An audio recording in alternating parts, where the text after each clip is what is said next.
گزشتہ سال لاہور میں اسموگ کی صورتحال انتہائی خطرناک حد تک ریکارڈ کی گئی تھی۔ شہر میں ایئر کوالٹی انڈیکس 1900 تک جا پہنچا تھا، جس کے بعد حکومت پنجاب نے گرین لاک ڈاؤن نافذ کیا۔ تعلیمی اداروں، دفاتر، شادی ہال اور ریسٹورنٹ کو SOPs کے تحت محدود کرنا پڑا۔ البتہ اس سال فضا میں کچھ بہتری ضرور نظر آئی ہے۔ اس سال ایئر کوالٹی انڈیکس زیادہ سے زیادہ 533 تک ریکارڈ کیا گیا ہے۔ حکومتی اداروں کے مطابق یہ بہتری انتظامی اقدامات اور ضابطوں کی سختی سے ممکن ہوئی۔ ماحولیاتی آلودگی کی روک تھام کے لیے قائم کیے گئے ادارے انوائرمنٹل پروٹیکشن اتھارٹی کے انسپکٹر حافظ معیز طارق کا کہنا ہے کہ بھٹوں اور انڈسٹریوں کی مسلسل نگرانی کی جا رہی ہے۔ گاڑیوں کے امیشن ٹیسٹ ہو رہے ہیں اور ان علاقوں میں جہاں آلودگی زیادہ ہے اینٹی اسموگ گن کا استعمال کیا جا رہا ہے۔ انڈسٹریز کو ریگولیٹ کیا گیا، انڈسٹریز کے اوپر 24 آور سرویلنس لی گئی ہے اور بھٹوں کو بہت زیادہ انفورس کیا گیا کہ وہ جو ہے جو ٹائرز برننگ کرتے تھے اور جو کاربن وہ یوز کرتے تھے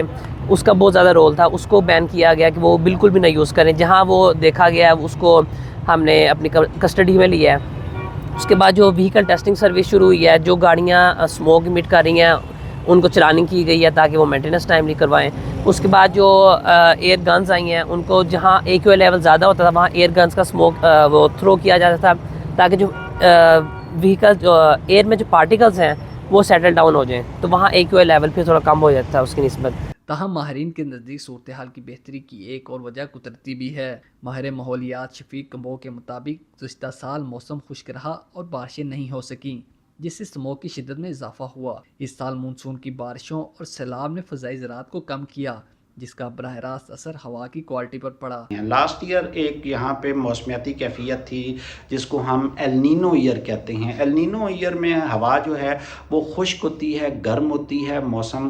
تو لاسٹ ایئر ہم نے دیکھا کہ ستمبر سے لے کے فیبرری تک کوئی بارش نہیں ہوئی اور خشکی اتنی زیادہ تھی۔ اور پھر آپ کو پتہ ہے پنجاب 5 دریاؤں کا صوبہ ہے اور 5 دریاؤں میں بڑے بڑے خشکی کے پیچز ہیں، دریاؤں کے اندر جو خشک ہو چکے ہیں۔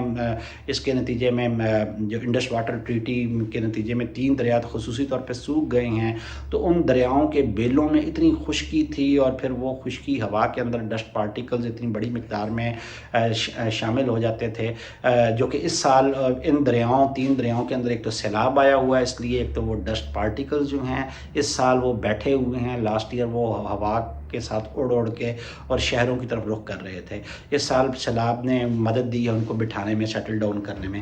سیکنڈ جو ایک بڑی وجہ ہے وہ یہ ہے کہ سال ایل نینو کی بجائے لانینا ایئر ہے۔ لانینا ایئر میں موسم ذرا نسبتاً سرد ہوتا ہے، ہوائیں ذرا زیادہ چلتی ہیں اور ہوائیں زیادہ چلنے کے نتیجے میں جو ہوا کے اندر یہ جو پارٹیکلز اکٹھے ہوتے ہیں، چاہے وہ ڈسٹ پارٹیکلز ہیں، چاہے وہ کاربن پارٹیکلز ہیں، چاہے وہ کچھ اور اس طرح کے انڈسٹریل ایمیشنز کے نتیجے میں خارج ہونے والی ٹاکسک میٹلز ہیں یا گیسز ہیں، یہ ہوا کے ساتھ دائیں بائیں ہو جاتی ہیں۔ شہریوں کی رائے بھی اس سے ملتی جلتی ہے۔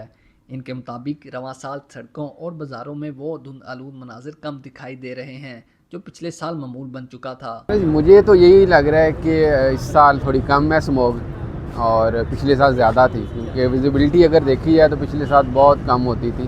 مے بی آگے آفٹر فیو ڈیز جو ہے مے بی زیادہ ہو جائے، لیکن اگر ابھی دیکھا جائے تو ویزیبلٹی ٹھیک ہے، اسموگ کم ہے۔ تاہم مجموعی طور پر صورتحال اب بھی تشویشناک ہے۔ قدرتی عوامل اور حکومتی اقدامات کے باوجود لاہور دنیا کی آلودہ ترین شہروں کی سرفہرست میں نظر آتا ہے۔ اعتزاز ابراہیم، voicepk.net، لاہور۔ آپ کی خبر، آپ کی آواز، voicepk.net